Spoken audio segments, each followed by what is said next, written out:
난다라는 문학동네 임프린트에서 나온 소설 흰을 읽었습니다. 한강 작가가 쓴 책인데요. 수필 같기도 하고 때론 시 같기도 한 소설이에요. 흰 것, 하얀 것에 대한 사유가 책을 이루는데요. 강보, 베네옷, 소금, 눈, 얼음, 달 등등 여러 흰 것들에 대한 짧게는 몇 줄, 길게는 2, 3쪽 분량의 글이 이어집니다. 서사가 뚜렷하지는 않아서 읽는 동안 각 단원의 화자가 누군지 확실히 모르겠다 하며 읽었는데 제가 이해하기로는 이 책의 주요 화자는 어떤 여자인데 자신이 세상에 있기 전에 태어난 지 2시간 만에 죽어버린 언니에 대한 아픔을 가지고 있는 사람입니다. 언니가 태어났을 때의 상황이 또한 기구해서 아마 온 가족이 이 사건으로 계속 아파해왔던 것 같아요. 조산됐다가 죽어버린 언니에 대한 그리움을 가지고 있는 화자는 온갖 흰 것을 볼 때마다 언니를 생각하기도 하고 언니가 살았더라면 무엇을 보고 어떤 말을 했을까도 상상을 하면서 고통스러워 합니다. 어찌 보면 언니가 죽었기 때문에 태어날 수 있었던 자신의 삶은 충분히 흰 것일까? 어떻게 자신의 삶을 통해 흰 것을 담아낼 수 있을지 번민을 합니다. 그리고 이야기 중에 화자는 어떤 유럽의 도시로 여행을 하는데 그곳은 나치에 저항하다가 도시의 대부분이 파괴됐고 지금의 형상은 재건으로 이루어진 것이라고 합니다. 파괴와 재건이 낡은 것과 새 것이 공존하는 그곳에 지내면서 그 도시와 닮은 것 같은 언니를 계속 떠올립니다. 제가 보기로는 화자가 이 도시에 머무르면서 이런 생각을 하게 되지 않았나 싶어요. 언니는 태어난 지 얼마 안 돼 죽었지만 분명 어떤 흰 것으로 남아있다.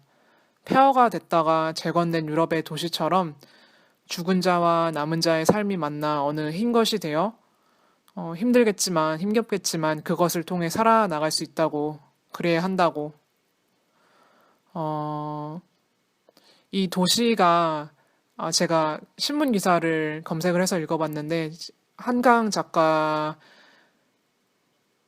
실제로 폴란드 바르샤바에 가셔서 머무른 적이 있으시대요. 그래서 아마 그 도시를 얘기하고 있지 않나. 그리고 이 소설 자체가 어떤 자전적인 그런 부분도 있는 것 같아요.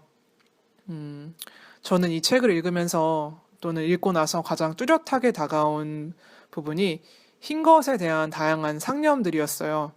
읽으면서 공감이 많이 됐거든요. 읽으면서, 그렇지. 흰 것은 그렇지. 그러면서 읽었던 것 같아요.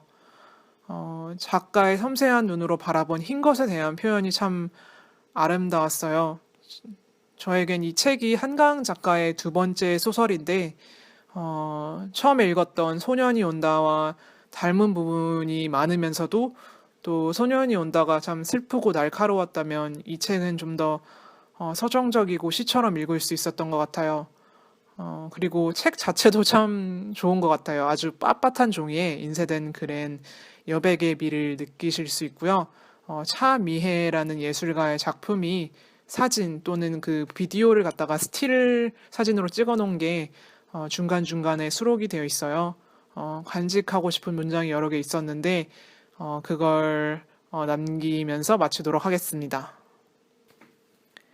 63쪽, 눈보라. 몇 년 전 대설주의보가 내렸을 때였다. 눈보라가 치는 서울의 언덕길을 그녀는 혼자서 걸어 올라가고 있었다. 우산을 썼지만 소용없었다. 눈을 제대로 뜰 수도 없었다. 얼굴로 몸으로 세차게 휘몰아치는 눈송이들을 거슬러 그녀는 계속 걸었다. 알 수 없었다. 대체 무엇일까? 이 차갑고 적대적인 것은 동시에 연약한 것, 사라지는 것, 압도적으로 아름다운 이것은 108쪽 흰 나비 만일 삶이 직선으로 뻗어 있는 것이 아니라면 어느 사이 그녀는 굽이진 모퉁이를 돌아간 자신을 발견할지도 모른다. 문득 뒤돌아본다 해도 그동안 자신이 겪은 어떤 것도 한눈에 보이지 않는 새로운 국면으로 접어들었다는 사실을 깨닫게 될지도 모른다. 그 길은 눈이나 서리 대신 연하고 끈덕진 연두빛 봄풀들로 덮여 있을지도 모른다.